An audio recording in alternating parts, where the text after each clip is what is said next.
morning, everyone. I really want to start by thanking Secretary General Stoltenberg for his friendship, his partnership, and especially his leadership of our NATO alliance during one of the most critical times that I can remember in alliance history. Because of his strong and steady hand, our alliance is stronger and it's more unified than it's ever been. We have the opportunity today, and more importantly, the Secretary General has the opportunity with the President in a short while to talk about our plans for the Vilnius Summit next month. A very, very important milestone for the entire alliance. And I think we can say with conviction that you'll see at the summit the alliance reaffirm its commitment, of course, shared commitment to Article 5 and to defending every inch of NATO territory. You will see us following up on our commitment to reinforce our defense investments, to strengthening even more the alliance's deterrent and defense capacity, and to operationalize many of the plans and programs that were put in place in the strategic concept and that continue to be elaborated right now in advance of the summit. I anticipate as well that you'll see a robust package of both political and practical support for Ukraine coming from the summit. We believe as well that it is the time to welcome Sweden as the next member of the alliance after having had an important and I think very appropriate process for its accession to address appropriate concerns of other allies. And we also look forward to strengthening even more our partnership with countries in the Indo-Pacific. So there's a broad and deep agenda, but of course the details are important. We'll continue to work on those in the weeks ahead, but I think the Secretary General's meeting here today, but especially with the President, is an important opportunity to make sure that we have good alignment heading into Vilnius. Jens, as always, welcome. Great to be with you. Thank you so much, Secretary Blinken, dear Tony, and let me thank you for our friendship, for our partnership, and for your strong leadership in critical time for our security. And let me also thank the United States and President Biden for everything you do to strengthen the transatlantic bond, and of course the support you provide to Ukraine. European allies are also doing their part with tens of billions of economic military support to Ukraine, and the support NATO allies and partners are delivering to Ukraine is making difference on the battlefield as we speak, because the Ukrainians have launched the offensive, they are making advances, they are gaining ground. This is still early days, but what we all know is that the more land the Ukrainians are able to liberate, the stronger their hand will be at the negotiating table, and the more likely it is that President Putin will understand that he will never win this battle, he will never win the war of aggression on the battlefield. So therefore I'm extremely grateful for your personal commitment to the continued support to Ukraine, Secretary Blinken. As you mentioned, we are now preparing for the upcoming NATO summit in Vilnius. We will there agree to sustain and step up the support for Ukraine, further strengthen our deterrence and defense, which includes a stronger commitment to increase defense spending. And I expect allies to agree that 2% of GDP for defense should be a minimum of what we should all invest in our defense, in our collective security. We will strengthen our partnership with the Indo-Pacific partners, and we all, of course, look forward to welcoming Sweden as a full member of the alliance as soon as possible. So once again, Tony, thank you for our friendship, and thank you for everything you do for the alliance. Thank you. Thanks, Ed. Thanks, everyone.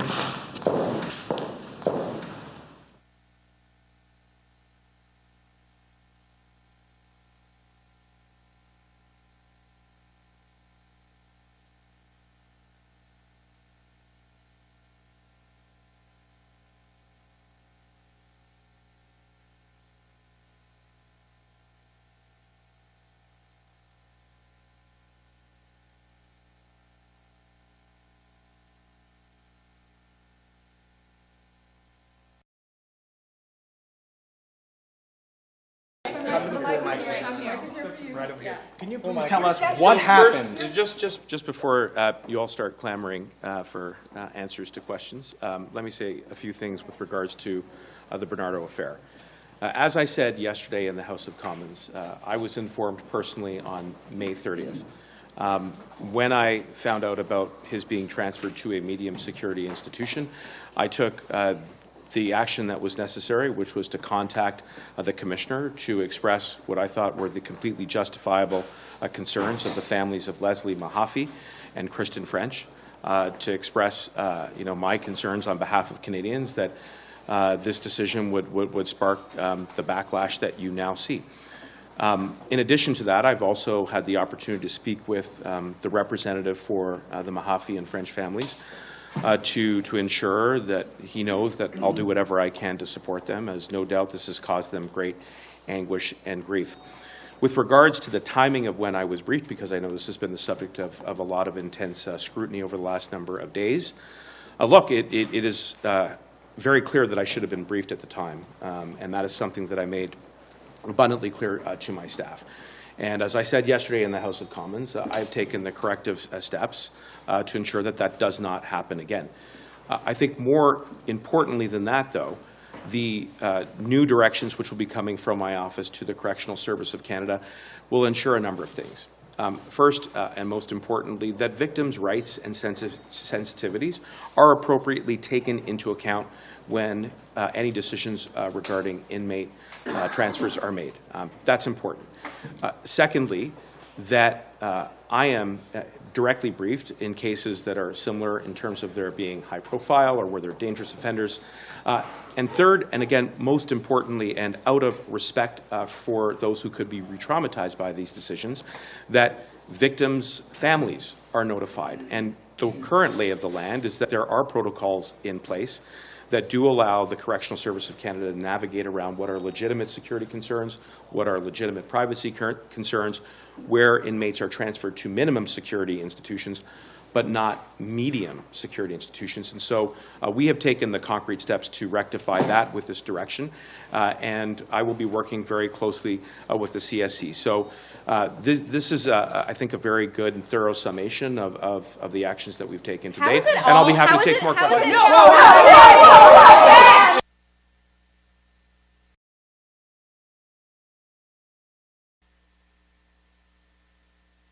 I will start. Dear colleagues, I just wanted to inform you that we have raised in any other business the question of investigation of the sabotage of Nord Stream 1 and 2, and we draw attention of our colleagues in the Security Council to the fact that the so-called national investigations conducted by Sweden, Germany and Denmark are not moving forward. In fact, what we see is just moving around in circles, some kind of pretension that Russia is aware of what's happening, which is totally false. You know that we distributed a document in the Security Council, the compilation of the letters that we exchanged with the authorities of Germany, Sweden and Denmark. There were also certain awkward acknowledgements, notably by Swedish Procurator General, that Russia is not aware of any details of the investigation, and that's absolutely falls in the line of what we claim in the Security Council. We stressed that this situation is absolutely intolerable for my country, that my country will do its best to pursue this cause, and we will seek international investigation and punishment of those who are behind this crime. We think that this is absolutely inadmissible, that perpetrators of such heinous crime, which directly affects international peace and security, are not yet identified and prosecuted. That was, in a nutshell, what we said during the consultation. Yes? Yeah. Sorry, you said you'll seek an international investigation. Does that mean, are you planning to put forward a UN resolution to do this? How will you do that? We recall the recent vote in the Security Council when 12 of our colleagues abstained. So we are now thinking about how we would pursue this course. Nothing is excluded in this regard. We just took note of the fact that during the deliberations in the Security Council, there was a total unanimity that the national investigations, which were portrayed as something that will bring about the truth about what happened, that these national investigations should be accelerated and that the Security Council should be briefed about it. It hasn't happened after 3 months, and what we see is only deliberate attempts to mislead the investigation. Certain versions that I don't even want to comment because each of them is more absurd than the previous one. It's absolutely clear that there is a state actor behind this sabotage, and all the experts, serious experts, I think, are unanimous about this. So what are the, given, as you just mentioned previously, you've tried at the Security Council, what other options do you have for trying to get an international investigation? One of the options I used to date, we just continue to raise this issue in the Security Council. We continue to say that we are not satisfied. It means that it implies that we have certain other ways to deal with this situation and certain options in our pocket.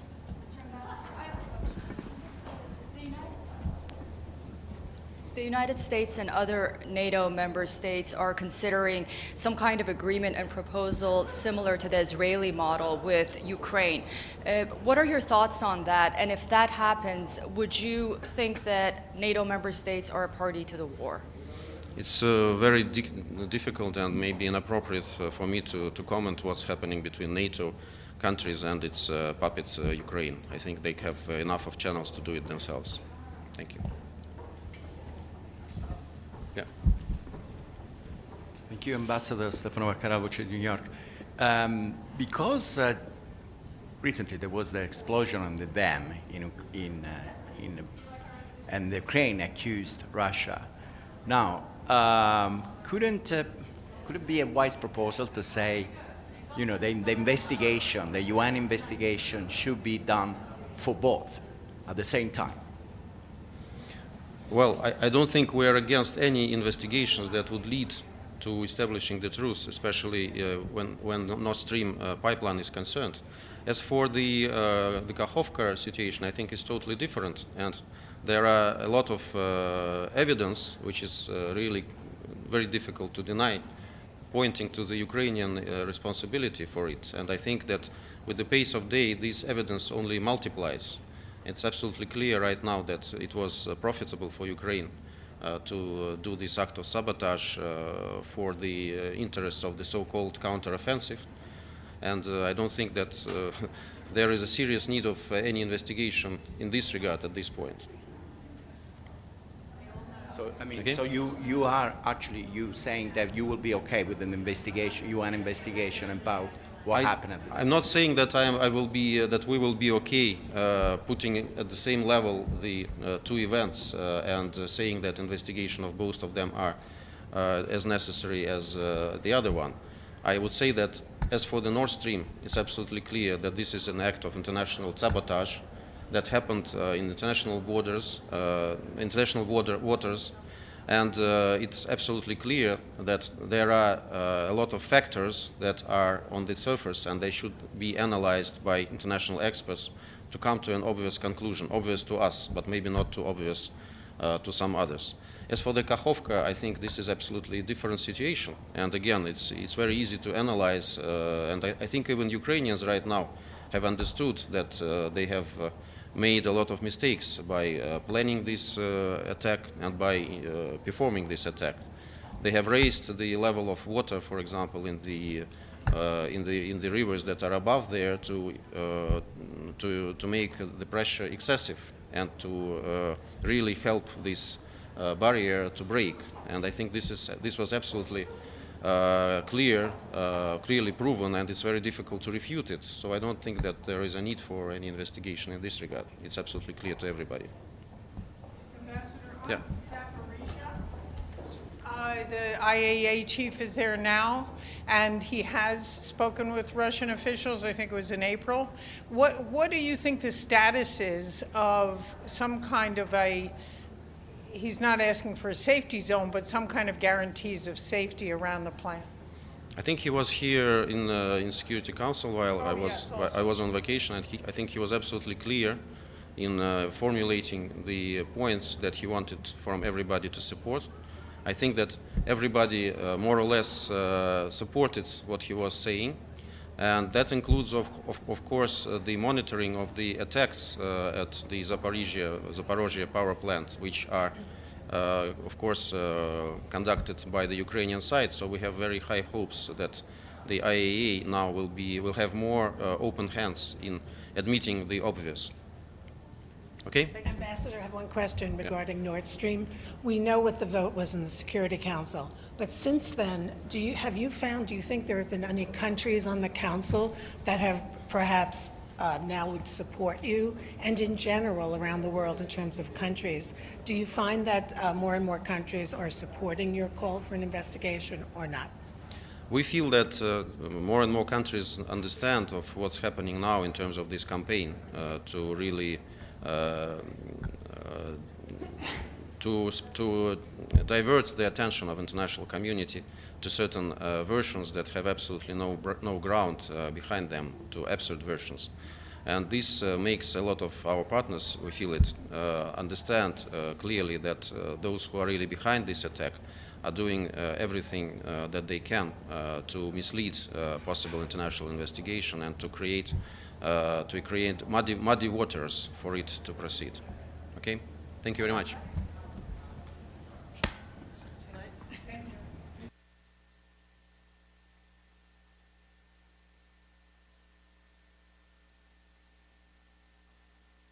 All right.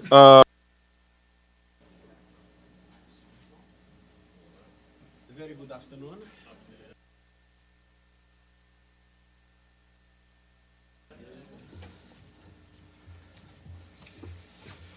All right. Good afternoon. Welcome, and we welcome the climate journalists who've also joined online. As advertised, the Secretary General just met with a group of civil society climate leaders, and he's here to brief you on that meeting and other key messages.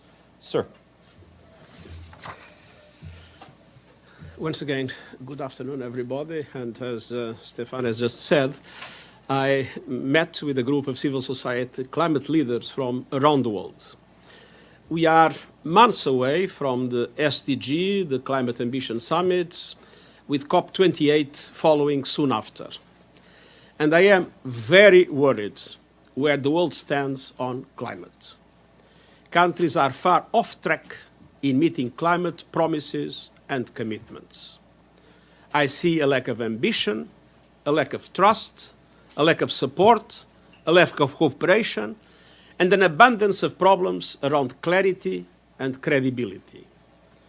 The climate agenda is being undermined. At a time when we should be accelerating action, there is backtracking. At a time when we should be filling gaps, these gaps are growing. And meanwhile, the human rights of climate activists are being trampled. The most vulnerable are suffering the most. Current policies are taking the world to a 2.8-degree temperature rise by the end of the century. That spells catastrophe, yet the collective response remains pitiful. We are hurtling towards disaster, eyes wide open, with far too many willing it all on wishful thinking, unproven technologies, and silver bullet solutions. It's time to wake up and step up. It's time to rebuild trust based on climate justice. It's time to accelerate the just transition to a green economy. Limiting the rise in global temperature to 1.5 degrees Celsius is still possible. We must consider this as a moment of hope. But it will require carbon emissions to be cut by 45% by 2030. To help get us there, I have proposed the Climate Solidarity Pact, in which all big emitters would make extra efforts to cut emissions, and wealthier countries supporting emerging economies to do so. And I have put forward an acceleration agenda to supercharge these efforts. I urge governments to make it happen by eating fast forward on their net zero deadlines so that developed countries commit to reach net zero as close as possible to 2040 and emerging economies as close as possible to 2050. And developed countries must abide by their commitments on finance, adaptation, and loss and damage. And they must also push multilateral development banks to adapt their business models, skill sets, and approaches to risk in order to leverage far more private finance at reasonable cost to developing countries to allow for a massive increase in investment in renewables. That investment is the only way to achieve global energy security independent of the present unpredictable market fluctuations. And in every country, without exception, civil society voices must be heard. They must be at the table helping to shape policy and on the ground helping to deliver change. All of this action must be global, it must be immediate, and it must start with the polluted heart of the climate crisis, the fossil fuel industry. Let's face facts.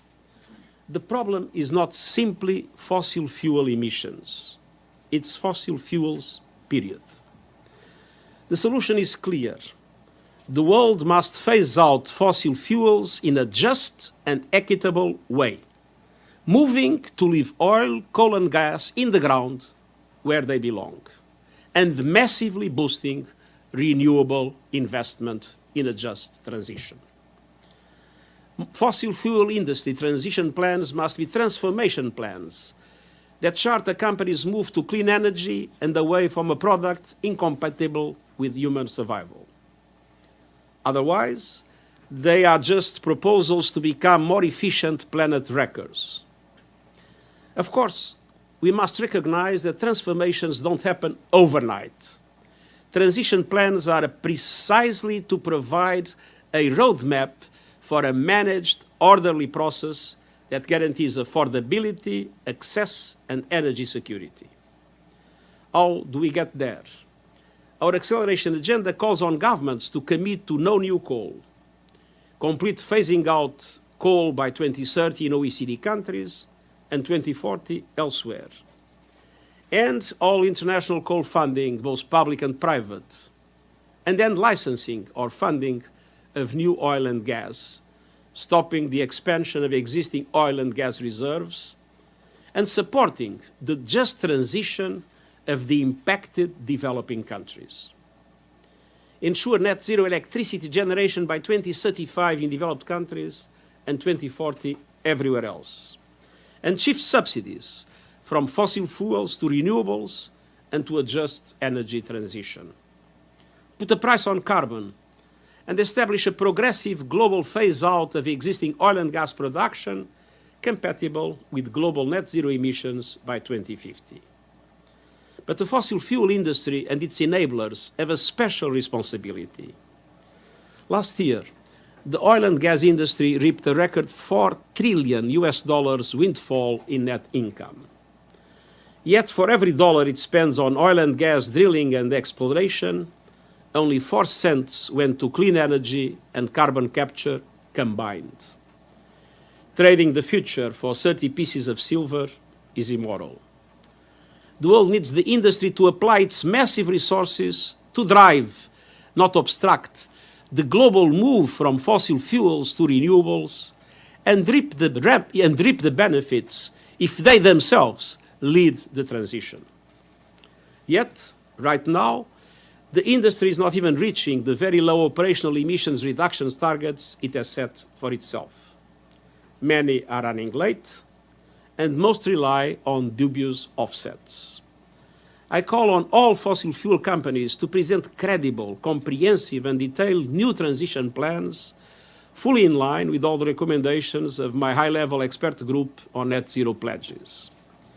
These plans must cover all activities, up and down the value chain. that must include reducing emissions from production, processing, transmission, refining, distribution, and use. And they must establish clear near-term targets that chart the business transition to clean energy. Fossil fuel companies must also cease and desist influence peddling and legal threats designed to kneecap progress. I'm thinking particularly of recent attempts to subvert net zero alliances invoking antitrust legislations. Governments are pivotal in setting the record straight. They must help by providing clear reassurance. Collective climate action does not violate antitrust, it upholds the public trust. At the same time, financial institutions must encourage this transformation of the fossil fuel industry. I urge all financial institutions to present public, credible, and detailed plans to transition their funding from fossil fuels to clean energy. Again, we know that this transition will not occur overnight. These plans should contain clear targets for 2025 and 2030. And they should include an explicit strategy to progressively strip out fossil fuel assets from their portfolios to ensure they become credibly net zero aligned. They must show how capital expenditure, research and development, and investments are aligned with net zero targets. And they must disclose all lobbying and policy engagement activities. Financial institutions everywhere must end lending, underwriting, and investments in coal anywhere, including new coal infrastructure, power plants, and mines. And they must commit to end financing and investment for exploration for new oil and gas fields and expansion of oil and gas reserves, investing instead in the just transition in the developing world. To those finance institutions already shifting from fossil fuels to renewables, I have a special message of hope and encouragement. Do not relent in the face of attacks on progress. You are doing the right thing. Keep going. As my discussion with civil society leaders today made clear, there is simply too much at stake for us to be silent. There is too much at risk for us to sit on the sidelines. Now must be the time for ambition and action, and I look forward to welcoming first movers and doers at the My Climate Ambition Summit in September. The world is watching, and the planet can't wait. Thank you. Valeria? Yes. Thank you, Stefan. Thank you. Thank you, Secretary General, for this press conference. Valeria Robecco, on behalf of ANCA, Valeria Robecco from ANSA Newswire.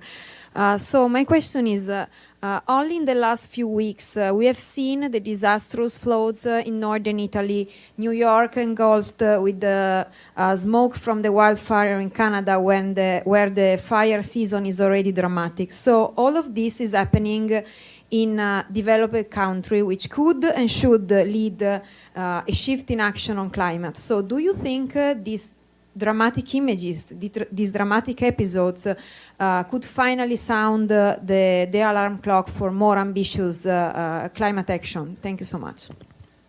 I'm sincerely hopeful that public opinions will be putting more and more pressure on governments, because now it's public health, it's public safety, and it's the solidity of the economy that is at stake. So it's not only a question of generosity, of being forward-leaning. Basic interests of populations all over the world are being dramatically impacted by climate change, and this is clearly at the sight, in front of the eyes of everybody. So I'm strongly hopeful that with the public opinion that to a certain extent has been distracted by dramatic problems in relation to rising prices and to other aspects, that public opinion will become more and more concentrated on the need to put pressure on governments to be much more ambitious on climate action and climate justice. Sharon Bryce Peace, South African. Broadcast. General, forgive me for going a little bit off topic on this question. President Cyril Ramaphosa is leading an African peace initiative into Kiev as we speak and will be in St. Petersburg this weekend. What are the tangible outcomes you seek from this initiative, if anything at all? Well, first of all, I had the opportunity to have from President Ramaphosa a description of the efforts that were going to be made. And of course, I always encourage all efforts related to peace. It's not for me to define what they will achieve. I think it's important to underline that this is an important initiative based on the goodwill of a number of meaningful countries. Thank you. Pam, and then Amelie. Thank you, Steph. And thank you, Secretary General. It's Pamela Falk from CBS News. My question is about the acceleration agenda. You're asking countries to up the commitments, the NDCs, to get to net zero faster, and to come on September 20th with a plan, with energy transition plans. You've been sounding this alarm for a long time, and you're a negotiator. Can you tell us who's on board? What if the major polluters? U.S. said it sounded like they were. China sounded like they were. What countries have you spoken with? And do you think they're going to get to that, or is the hope to at least move the ball? Thank you.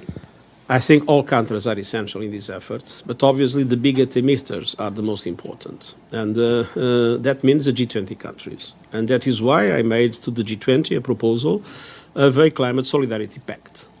A climate solidarity pact in which both would decide to do more, developed countries and emerging economies. That is why, as you have noticed, and this is in line with the principle of common differentiated responsibilities and national capabilities, that is why I'm asking developed countries to get to net zero as close as possible to 2040.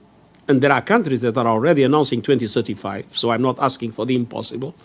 And to ask emerging economies to get to net zero as close as possible to 2050. And we have several important emerging economies that have already committed to 2050. Vietnam, for instance, is a good example. So I'm not asking the impossible.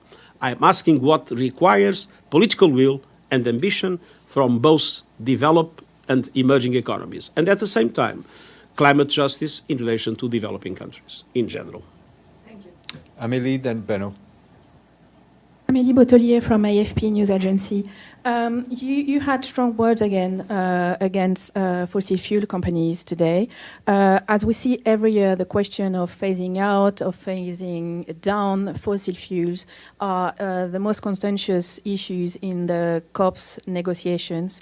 So how worried are you for the outcome of COP28, where the negotiations are going to be led by the president of one of the biggest oil company?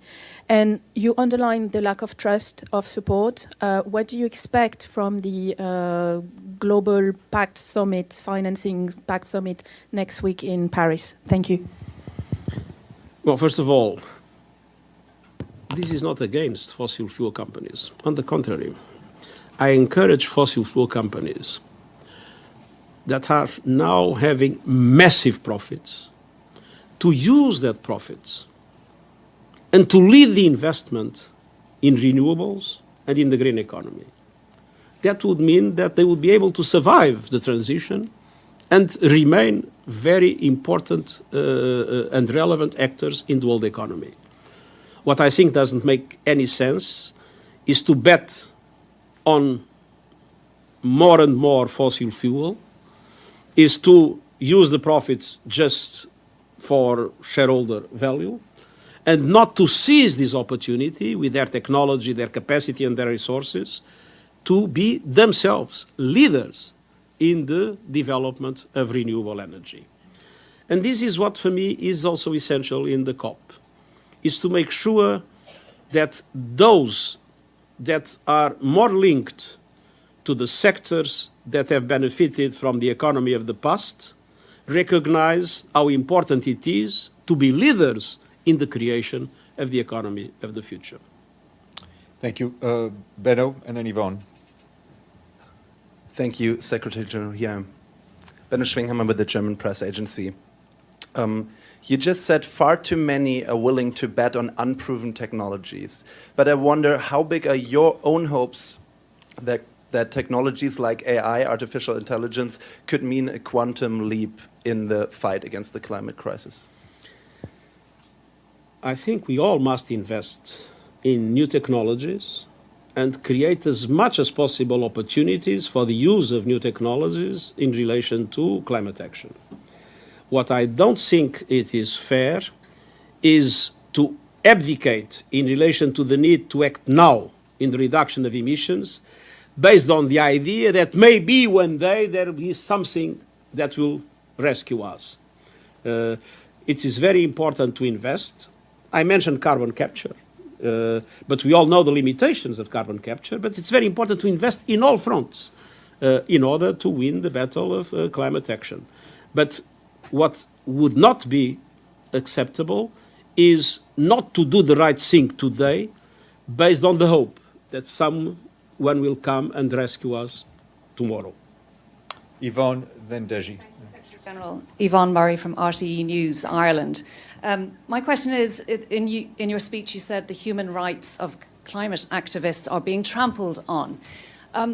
Do you agree with the direct action of some of the newer environmental groups? For example, Just Stop Oil is one that I would point to that recently threw tomato soup on a masterpiece, the Van Gogh sunflowers. Do you agree with that kind of direct action, those tactics, because these groups have exactly the same message that you're conveying today? No, let's be clear. I agree with all forms of peaceful demonstration and peaceful expression of the need to have a much more effective climate action. I disagree with any violent form, and I appeal to the security forces to show the necessary restraint to avoid for any provocation to transform a peaceful demonstration in a regrettable incident. Deji, and then we'll go online. Deji with China Central Television, Secretary General.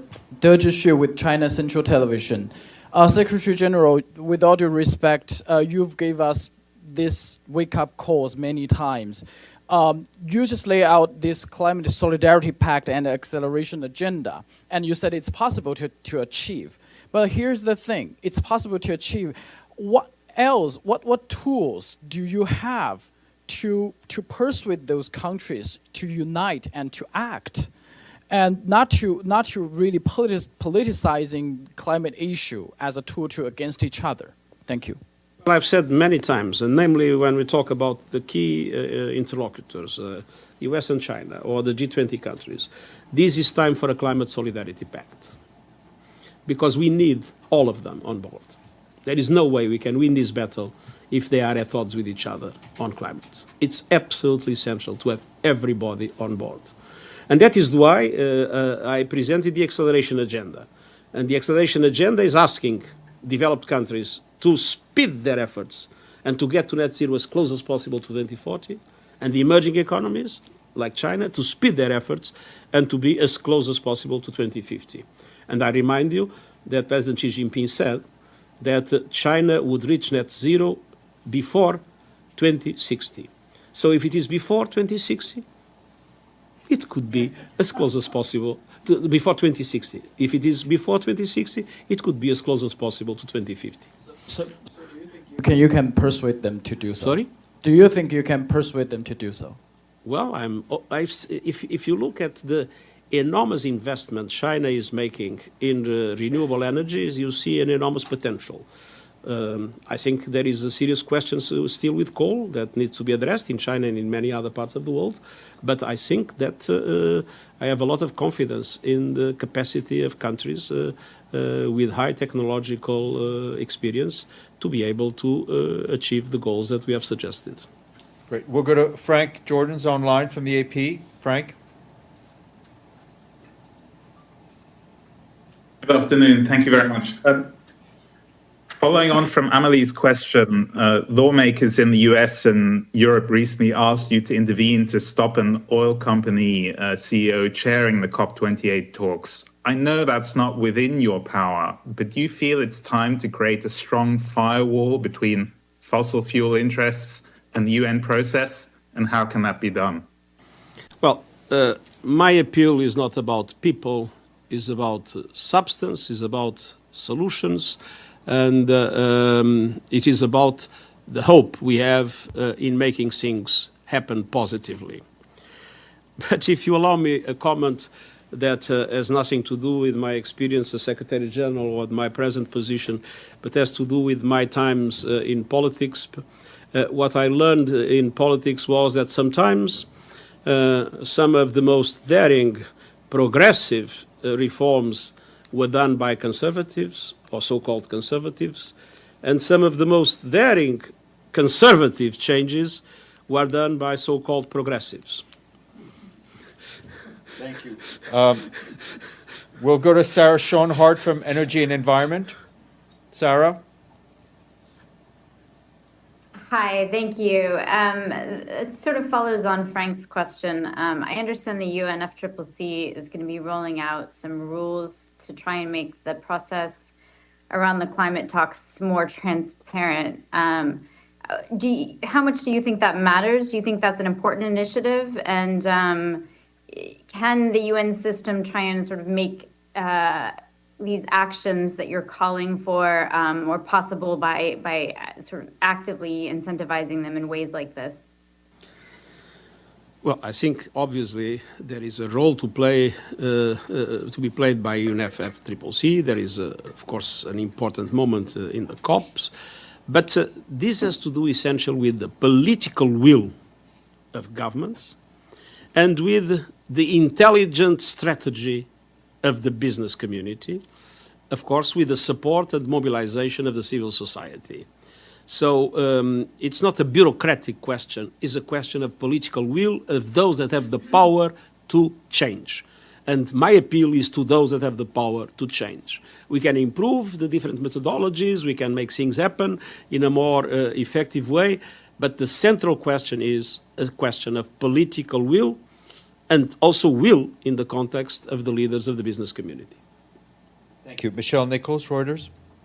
Thank you, Secretary General. A follow-on from Sherwin's question on the visit by the African leaders to... The visit by the African leaders to Russia. President Putin said he's going to discuss the future of the Black Sea grain deal with them. What is your hope that the African leaders will tell President Putin about the grain deal? Do you believe that they're aligned with the UN on the importance of this grain deal? And then you mentioned the importance in relation to climate of the US-China relationship. Secretary of State Blinken is about to travel to Beijing. How closely are you watching this trip? Can you describe for us the importance of this relationship and what you would like to see come out of this visit?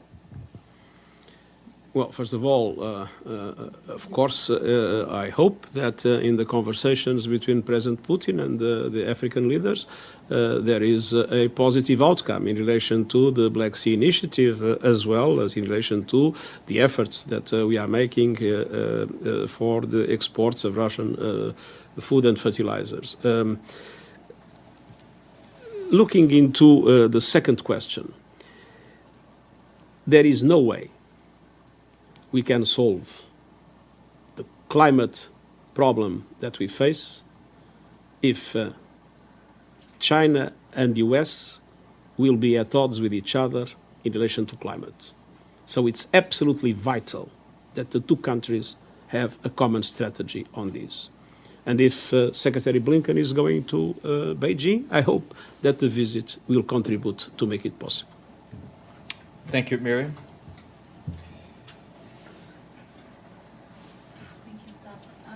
Thank you, Secretary General. You talked about political will a lot. This is Mariam Ramati, Iran International. Sorry? Mariam Ramati, Iran International. Yeah.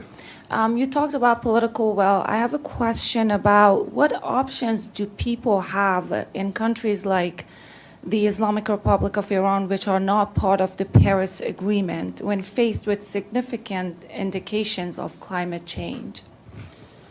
Well, as I mentioned, I am a strong supporter of the phase-out of fossil fuel industry, but I said in an equitable and just way.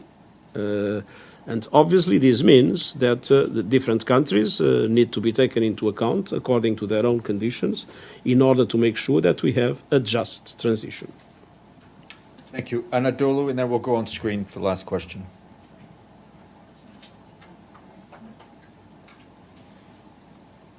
Thank you so much. Thank you so much. Thank you so much, Secretary General. Hello? Yes. Yeah. Shada Fitchiton from Anadolu Agency. I'm also going to go off topic a little bit. As you know, today, the 7th Brussels Conference on Syria was recently concluded, and you also sent a video message. Turkey, as one of the main hosting countries for Syrian refugees, is asking for international cooperation to assist the safe and dignified return of these refugees. What do you think the United Nations could do in assisting these host countries for the return of safe and dignified We are totally committed, first of all, to mobilize international support to the refugee hosting countries. And on the other hand, we have been discussing at our country team level in relation to a number of resilience projects that we convinced the international community to fund, resilience projects that can help local communities to be able to integrate refugees coming back home. It's important that they receive all the guarantees that they will not be persecuted. But you are talking about refugees. Yes. And refugees and migration are, of course, two questions that are deeply linked. And I was terribly shocked and impressed by the horrible events that took place close to the Greek coast, in which we don't know yet how many people has died.